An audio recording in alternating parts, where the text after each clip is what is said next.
오늘 느헤미야 10장의 말씀은 9장 38절에 있는 그들이 하나님 앞에 와서 회개하며 그리고 그 언약을 다시 세우는 그 언약을 다시 세운다는 것은 모세가 하나님 말씀을 받아 기록한 율법의 내용대로 우리가 이대로 살겠습니다라고 하는 그 언약을 정하고 그리고 그것을 인치는 그런 행위였습니다. 이 일에 오늘 10장 1절부터 그리고 27절까지 이야기, 물론 28절도 그 남은 사람들도 언약에 동참했다, 맹세했다. 그런데 그 앞쪽에 있는 많은 명단이 있습니다. 사람 이름들, 여기 제사장들, 레위인들, 또 방백들, 이런 대표자들의 이름을 쭉 기록했어요. 그래서 왜 이런 이름을 그때 기록할 필요가 있겠는가?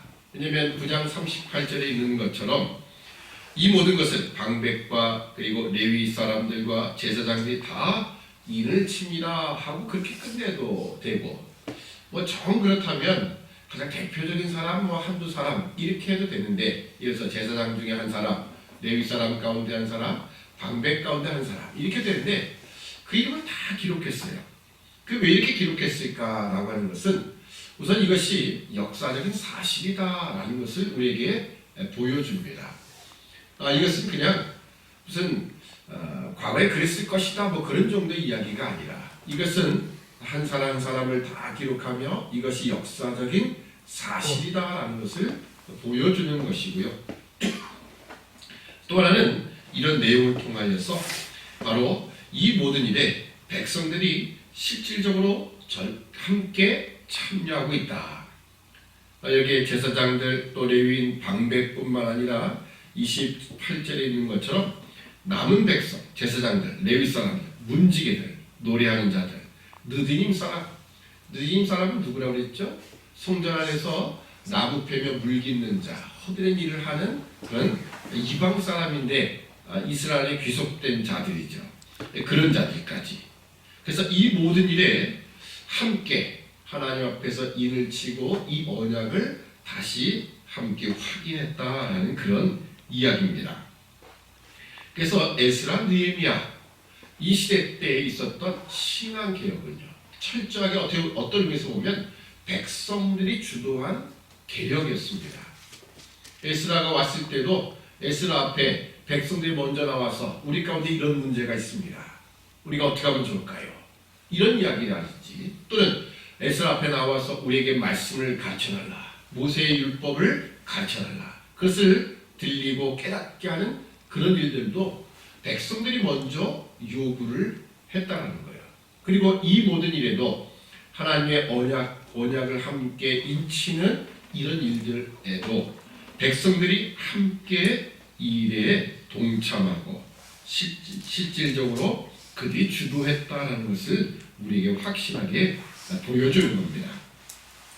결국 신앙의 개혁이라는 것은, 여러분 뭐 교회에 있는 지도자 한두 사람, 목사들 이런 사람들만 개혁된다고 해서 되는 건 아닙니다. 물론 1차적으로는 목사라든지 종교 지도자들이 개혁이 돼야 되겠죠. 그리고 나서 실질적인 면에는 백성들이 그런 자리에 나가는 거예요. 백성들이 깨닫고 백성들이 하나님 앞에 이런 하나님 앞에서의 온전한 삶, 성결한 삶, 이런 삶을 살겠다라고 하는 그런 결단들, 각오, 그런 개혁운동이 일어나야 한다는 겁니다. 자, 그리고 나서 이제 29절 이하로부터 마지막 이제 절까지는 사실은 이 내용이 어떤 내용을 우리가 모세 율법에 기록된 내용 가운데 어떤 내용을 우리가 함께 언약 체결식을 할 것인가, 그러니까 우리가 무엇을 지킬 것인가라는 그런 구체적인 내용입니다. 그 언약의 내용 가운데는 30절에 보면 우리 딸은 이 땅 백성에게 주지 아니하고 우리 아들을 위하여 저희 딸을 데려오지 아니하며 이방인과의 통혼을 우리가 금지하겠다. 우리 자식을 저 이방 사람, 우상을 섬기는 그들 자식에게 주지 않겠다. 그들 딸을 데려오지도 않겠다. 이런 이야기를 하게 됩니다. 자, 31절에 보면 혹시 이 땅 백성이 안식일에 물 하나 식물을 가져다가 팔려 할지라도 우리가 안식일이나 성일에는 사지 않겠고 제7년마다 땅을 쉬게 하고 모든 빚을 탕감하리라 하였고, 여기는 안식일과 안식년을 지키겠다라는 뜻이죠. 안식년, 안식일, 물론 여기는 안식일을 매매 금지라는, 매매를 하지 않겠다, 이방인들이 가져오는 그 모든 것들을 우리가 사지 않겠다, 뭐 이런 이야기입니다. 그러나 안식일과 안식년, 제가 한번 레위기를 하면서 그 말씀을 드린 기억이 있습니다. 안식일, 안식년, 희년, 이런 모든 절기들 가운데 특별히 이 안식 7자와 관련된 그런 의미 속에는 쉰다라는 개념을 가장 많이 두고 있습니다.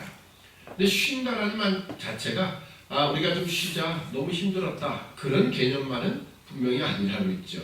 왜냐하면 쉰다라는 게, 글쎄 우리가 일주일 안, 7일 안에 하루 쉰다는 건 이해가 되죠. 아우 그래, 일주일 동안 우리 고생했으니까 하루 좀 쉬자, 이게 좀 가능한 이야기지만, 그러면 안식년은 어떻습니까? 7년마다 1년을 쉰다. 6년 동안 열심히 했으니까 한 해 쉬자. 그게 말이 됩니까? 그건 말이 안 되는 이야기예요. 더군다나 희년이라고 하는 것은 안식년이 7번 지나는, 그래서 49년 지나고 또 50년은 2년 연속 쉬어야 되는 거예요. 이게 그냥 힘들었으니까 쉬자, 그런 의미만은 아닙니다. 그러니까 안식일, 안식년, 쉬는 모든 것이 쉰다라는 개념 속에는요, 우리는 우리 힘으로, 우리의 노력과 지혜, 우리의 능력으로 사는 사람이 아니라 하나님의 은혜로 사는 사람이다. 하나님이 간섭하시고 하나님의 은혜를 허락하시고 그래야만 우리는 살 수 있는 존재다. 어떻게 보면 안식이라는 개념을 통하여서 우리는 늘 그것을 확인하는 거예요. 그러니까 하나님이 그렇게 안식 제도를 주시는 겁니다. 뭐 힘들어서 쉰다. 사실 여러분, 우리 지금 사이클이, 대부분의 국민들은 이 사이클을 그렇게 갖고 있죠. 6일 동안. 지금 요즘은 이제 더 해서 5일 일을 하고 그 다음에 이틀 쉬고 하는 이런 체계까지도 대부분의 사람들이 가고 있습니다. 직장 생활하는 사람들은. 근데 그러지 않은 사람도 무지 많습니다. 우리 건물에 있는 1층에 호치킨 1년 365일 동안 놀질 않아요. 쉬는 적이 없습니다. 그 제가 저렇게 해가지고 되려나? 아니 저렇게 일을 하나? 그 전에 이렇게 가끔가다 한 이틀인가 문을 안 여는 적이 있어요. 제가 걱정이 되는 거예요. 이 사람이 왜 안 열었지? 안 열 사람이 아닌데. 그게 제가 전화를 해보게 되더라고요. 혹시 뭐 무슨 일이 있느냐?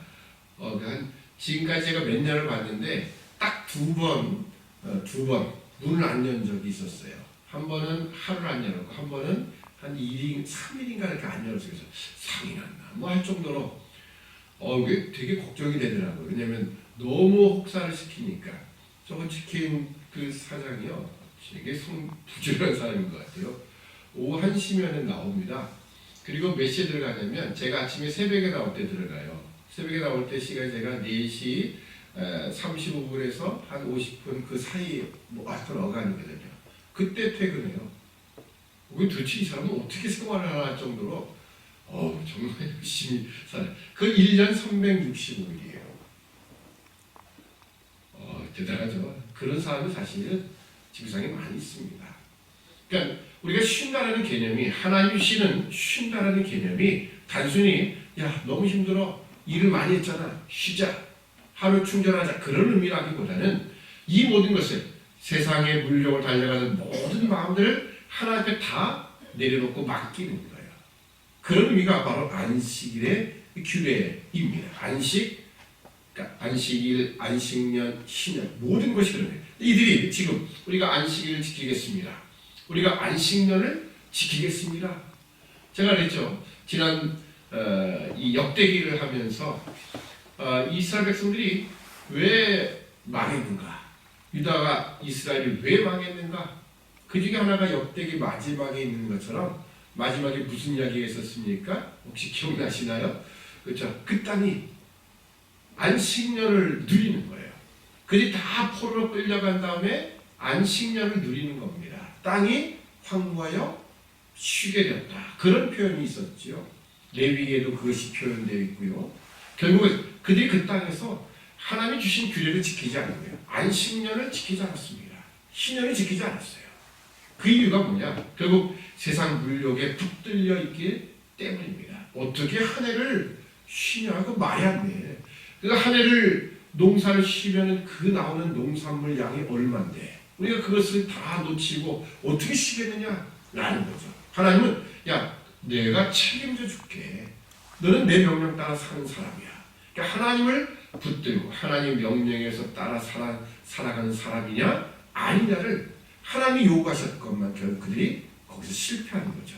포로로 잡혀갔다가 돌아온 후손들은 무엇을 지키겠다고 스스로 지금 약속하는 겁니까? 우리가 안식일을 지키겠습니다. 안식년을 지키겠습니다. 이게 사실 신년도 포함되는 거죠. 신년은 언급이 되어 있지 않지만 결국 안식년을 지킨다는 자체는 신년까지도 포함이 되는 겁니다. 자, 이런 이야기를 지금 하고 있는 겁니다. 자, 32절 이하를 보면 우리가 성전세를 낼 것이다. 그겁니다. 왜냐하면 성전에서 드려지는 많은 제사가 있고 그걸 우리가 다 성실하게 지킬 것이고 그 제사를 위해서 우리가 우리 가운데 일부분을 성전세를 내고 그것을 통해서 제사가 지내지도록 그리고 그 안에 레위 사람들, 제사장들이 다 할 일이 생겨나는 것이고요. 뭐 여러 가지 많은 것들을 통해서 뭐 11조까지 다 드려서 우리가 이 하나님의 전이 잘 운영이 되도록 하겠다라는 그런 이야기입니다. 자, 그래서 마지막 절에 39절을 보면 곧 이스라엘 자손과 레위 자손이 거제로 드린 바 곡식과 새 포도주와 기름을 가져다가 성소의 기명을 드는 골방 곧 섬기는 제사장들과 및 문지기들과 노래한 자리에 있는 골방에 둘 것이라. 그리하여 사실 이 32절 이하의 이야기를 총토탈해서 지금 마지막 결론을 맺는 이야기입니다. 그리하여 우리가 우리 하나님의 전을 버리지 아니하리라. 아멘. 요거입니다. 그 앞에 32절부터 38절까지 이야기, 39절 초반절까지 이야기는 아마 요거 때문에 한 겁니다. 우리가 하나님의 전을 버리지 않겠다는 거예요. 여러분, 이 이야기를 거꾸로 생각해 보면 그 이전 사람들, 물론 이들도 이 지금 언약을 세우기까지니까 세운 이후로부터는 그걸 지키겠다는 거겠지만 하여튼 그 조상들, 그들이 포로로 끌려가고 멸망하고 포로로 끌려가게 된 이유가 뭐냐? 그 하나님의 전을 버렸다는 거죠. 그걸 전제로 해서 우리는 하나님의 전을 버리지 않겠습니다 라고 하는 거죠. 그 실제로 열왕기 시대 때 여호와의 전을 버렸다는 증거가 어디 있겠습니까? 여러분, 그 열왕 시대 때 선한 왕들이 등장을 하면서 그 선한 왕들 가운데 성전을 수리하는 왕들이 있었죠. 여러분 한번 기억을 하시면 요자가 들어가는 임금들입니다. 요시야, 요아스. 요아스 임금이 그랬고 요시야가 그랬습니다. 성전을 수리하게 되지요. 둘 다 공통점은 어렸을 때 왕이 됐어요. 둘 다. 그리고 젊어진 후에 젊은 청년 때에 성전을 수리하게 되는 그런 일들을 하게 되는데요. 성전을 수리하면서 성전세 돈을 내게끔 하고 우리 성전을 수리합니다. 근데 왜 성전을 수리하는 일이 발생했을까요? 너무 오래됐으니까 그게 아닙니다. 성전이 방치가 됐다는 거예요. 방치가 돼가지고 아무도 오지 않는 것. 왜요? 전부 우상 숭배로 빠져들었으니 그 우상 숭배를 하는 사람들이 하나님의 전에 오겠습니까? 올 일이 없죠. 그리고 하나님의 전에 사람 백성들이 오지 않으면 그 안에 있는 제사장 레위인들은 아무 쓸모가 없지요.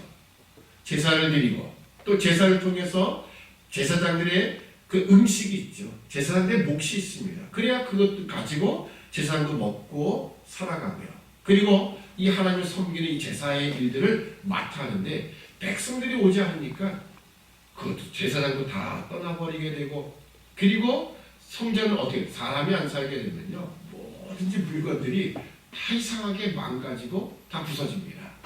사람이 살면 안 그래요. 특별히 더 가꾸거나 더 수리하고 있지 않아도 사람이 살면 그냥 유지가 되는데요. 자연적으로 이렇게 조금 뭐 이렇게 소모가 되는 부분이 있어도 그냥 유지가 돼요. 사람만 안 살면 이상하게 다 무너지고 다 깨지고 그럽니다. 그 왜 그런지 모르겠어요.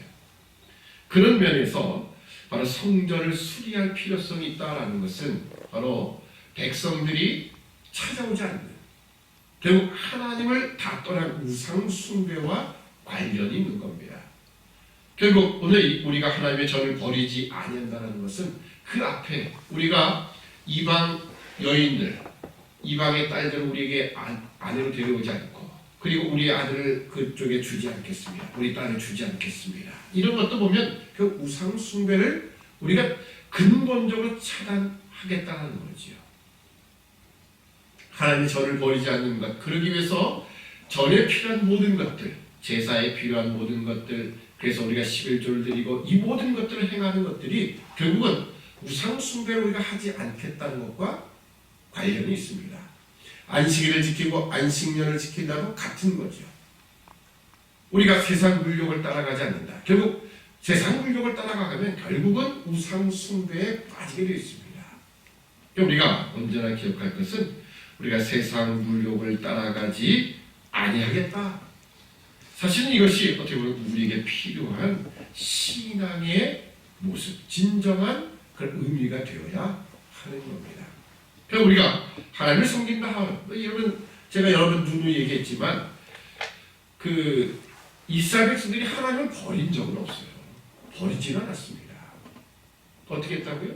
한 손에는 하나님, 여호와 하나님, 그리고 한 손에는 이방 우상 같이 들고 왔다 갔다 하는 거예요.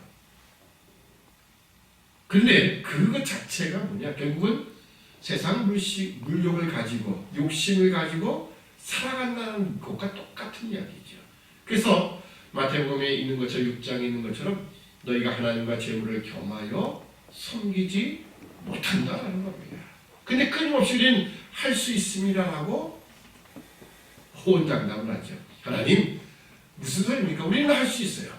하나님 이거 조금만 주시면, 제가 많은 걸 요구하는 거겠습니까? 이거 조금만 주시면 제가 그렇게 하겠습니다 라고 하는 거죠. 근데 하나님은 우리에게 요구하시기를, 야 그게 아니야, 너 나만 바라보겠느냐 라고 하시는 겁니다. 어떻게 보면 오늘 에스라 느헤미야 시대 때 포로에서 귀환한 자들 2차 3차 성전을 짓고 성벽을 짓고 그들이 하나님 앞에 나와서 함께 고백하며, 그들이 먼저 개혁하며 하나님과 언약을 세우면서 그들이 체결한 내용이 바로 이 부분이에요. 이제 우리는 세상의 물욕을 다 내려놓겠습니다. 그리고 오직 하나님만을 바라고 나가겠습니다. 오늘 우리 모든 하나님의 백성들이 이러한 결단과 고백이 있어야 할 것입니다. 여러분, 어떻게 보면 이 모든 것은 목회자의 문제이기도 합니다. 목사가 어떻게 보면 세상 물욕을 자꾸 더 부추길 수 있는 그런 위치에 있을 수도 있어요. 그렇지만 여러분 우리가 오늘 하나님 말씀 다시 한번 기억해 보면 세상 물욕이 아니에요. 내가 이렇게 하면 하나님이 이런 것을 더해 주시지 않겠느냐, 그런 차원에서 신앙생활이 아닙니다. 전에 제가 그런 말씀 드렸죠. 은혜 순종. 이런 도식으로 가는 게 맞아요. 우리가 하나님 우리에게 먼저 은혜를 허락하셔서 마땅히 우리가 반응하는 것이 순종인 거예요. 근데 이게 자꾸 가다 보니까는 어느 순간에 딱 잘려가지고 어떤 단어가 되어버리냐면 순종 은혜 이렇게 돼버립니다. 우리의 행위가 조건이 되어서 하나님 이런 은혜를 좀 주시면 좋지 않겠습니까? 조건이 돼버리는 거예요. 우리가 언제나 세상 물욕으로부터 우리 자신은 하나님 앞에 온전한 믿음과 결국 하나님과 온전한 인격적인 교제의 관계예요. 하나님만을 바라는 겁니다. 그런 신앙의 자리로 우리 모두가 나아갈 것을 다시 한번 주님의 이름으로 축원합니다. 기도하겠습니다. 사랑의 아버지 하나님, 은혜와 사랑을 참으로 감사합니다. 오늘 포로 귀환한 자들, 성전 건축과 성벽 건축을 다 끝낸 이들, 하나님 앞에 나와 함께 그들이 언약을 체결하며 이들이 함께 동참했다는 인을 치는 행위들 뿐만 아니라 그들이 앞으로 어떻게 신앙생활을 할 것인가를 그들이 다시 한번 확인했던 이 부분들, 결국 우리가 하나님의 전을 버리지 않겠다, 우리가 세상 물욕을 따라가지 않겠다, 세상 물욕을 다 내려놓겠다고 고백했던 이들의 모습을 우리가 기억하게 하시고 오늘 우리 모든 이 현대를 살아가는 신자들에게도 반드시 필요한 말씀인 것을 고백합니다. 우리가 하나님과 재물을 겸하여 섬길 수 없다는 주님의 말씀을 들으면서도 우리는 충분히 우리가 섬길 수 있습니다라고 자꾸 고집피는 우리가 아닌지요. 우리가 하나님과 재물을 겸하여 섬긴다는 것이 이것이 얼마나 어려운 일인지 우리는 불가능한 그것을 붙잡고 가는 어리석은 사람이 되지 않게 하시고 오직 하나님만을 향한 하나님만을 온전히 바라는 우리 모든 믿음의 백성 되도록 도와주옵소서. 감사하오며 예수님의 이름으로 기도되옵나이다. 아멘.